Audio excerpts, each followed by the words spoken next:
खुदा का है হাদিস শরীফের মধ্যে এসেছে গায়েবকে ইলম খোদা কা হয় গায়েবের ইলম অদৃশ্যের ইলম যদি আপনারা জানা থাকে আপনাদের তাহলে বলেন তো অদৃশ্যের ইলম গায়েবের ইলম একমাত্র কার আল্লাহ কি ভাই সবাই বলতে পারেন না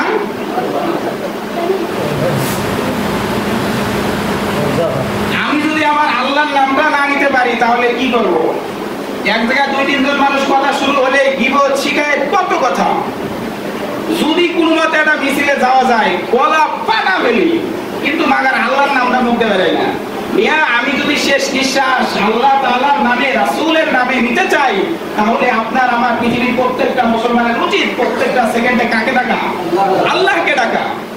তাহলে এখন বুঝে থাকলে বলেন পৃথিবীর মধ্যে একমাত্র গায়েবের ইলম অদৃশ্যের ইলম কার আছে আল্লাহ আমি যত বড়ই হুজুর হই যত বড়ই পাগড়িওয়ালা হুজুর হই মুফতি হই মুহাদ্দিস হই যত বড়ই জ্ঞানী মানুষ হই গায়েব আমার জানা নাই গায়েবের ইলম একমাত্র কার আল্লাহ তাআলার এর মধ্যে কোনো সন্দেহ নাই হ্যাঁ আল্লাহ তাআলা তার রাসূলকে অসংখ্য অগণিত গায়েবের ইলম জানিয়েছেন এই যে বর্তমান ঘটনা যেটা আমি বলতেছিলাম জিবরাইল আমিনের মাধ্যমে আল্লাহ তাআলা কাকে জানিয়েছেন রাসূলকে রাসূল সাল্লাল্লাহু আলাইহি ওয়াসাল্লাম থেকে বলতেছেন যে আপনি যে কথাগুলো বলতেছিলেন মনে মনে ওই কথাগুলো বলেন আল্লাহ রাসূলের এই কথাতে তিনি হতভম্ব হয়ে গেছে কিরে ব্যাপার কি পরে তিনি বললেন যে আমার ছেলে আপনার কাছে বিচার দিয়েছে তার সম্পদ আমি নিয়ে নিয়েছি তো শুনেন আমি যে কথাগুলো বলতেছিলাম মনে মনে ওই কথাগুলো হলো আমি আমার ছেলেকে ছোটবেলা থেকে শিশুকাল থেকে যুবককাল পর্যন্ত বড় করেছি 6-7 বছর 8 বছর 9 বছর যুবক বছর পার করে তার বয়স এখন 35 বছর হয়েছে 40 বছর হয়েছে তাকে আমি ভরণ পোষণ করেছি তার যত খরচ আদি আছে সমস্ত কিছু গ্রহণ করেছি এখন সে আমার নামে আপনার কাছে নালিশ দিতেছে এটা কেমন হলো বুঝলেন নাই বর্তমান যা ওরা হইতেছে পিতার কোনো সম্মান নাই পিতার সাথে ধমকের সাথে কথা পিতাকে গালাগালি করে বকাবকি করে প্রিয় বন্ধু আসেন আমরা আজকে আত্মসমর্পণ করে আল্লাহর কাছে মাপ চাই যদি ভুলক্রমে আমার পিতাকে আমার মাতাকে গালি দিয়ে থাকি মাপ চেয়ে নেব যদি চোখ গরম দিয়ে কথা বলি মাপ চেয়ে নেব কে মাফ করবেন ভাই আল্লাহ রহমান আল্লাহ রহিম আল্লাহ কিন্তু অবশ্যই মাফ করে দেবে আপনি আমি না মাফ করতে পারি কিন্তু আমার দয়ার সাগর রহমতের সাগর আল্লাহ তাআলা অবশ্যই আপনাকে আমাকে মাফ করে দেবে আমি আমার পিতার সাথে মাতার সাথে কি ব্যবহার করেছি আমি জানি অতএব আসেন আমরা আমার পিতা মাতার কাছে মাফ চেয়ে নিই যদি বেয়াদবি করে থাকি আর যদি বেয়াদবি না করেন তাহলে তো ভিন্ন কথা তো আল্লাহ রাসূল সাল্লাল্লাহু আলাইহি সাল্লামকে ওই পিতা বলতেছে যে এই বৃত্তান্ত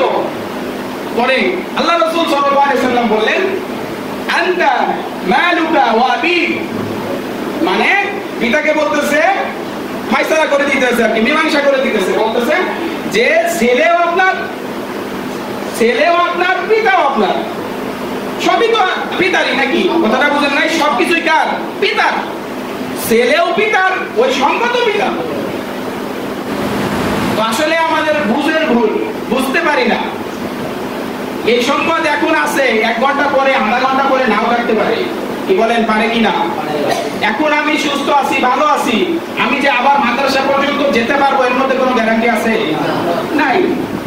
আমার এক বন্ধু আমি চাঁদপুরে ইমামতি করতাম তখন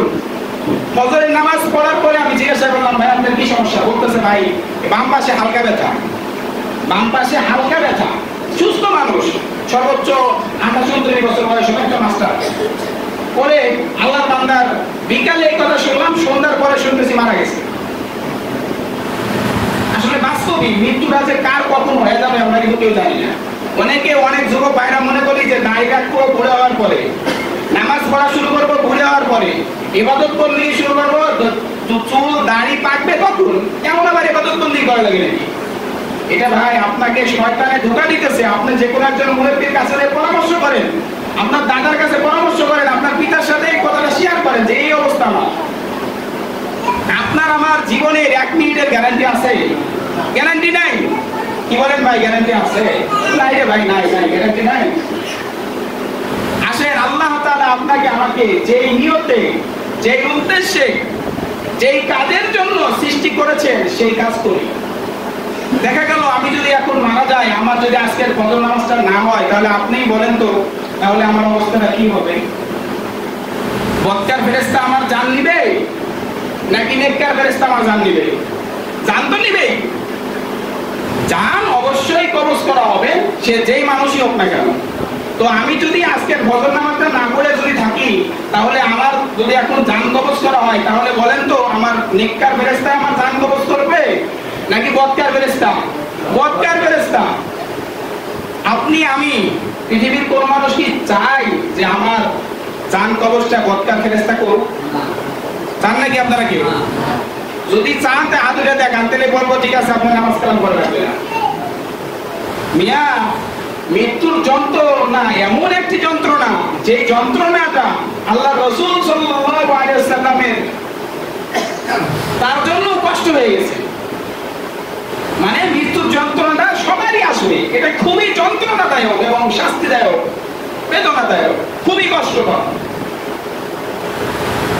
তবে আমি আপনি যদি মুমিন হতে পারি, নামাজি হতে পারি, মুত্তাকি হতে পারি, আল্লাহ ভীরু হতে পারি,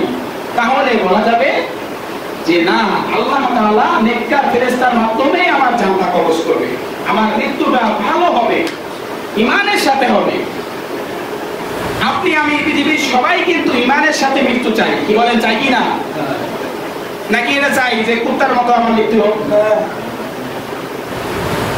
প্রিয় বন্ধু, আসলে একজন মুসলমানের মৃত্যুটা তো হবে ঈমানের সাথে।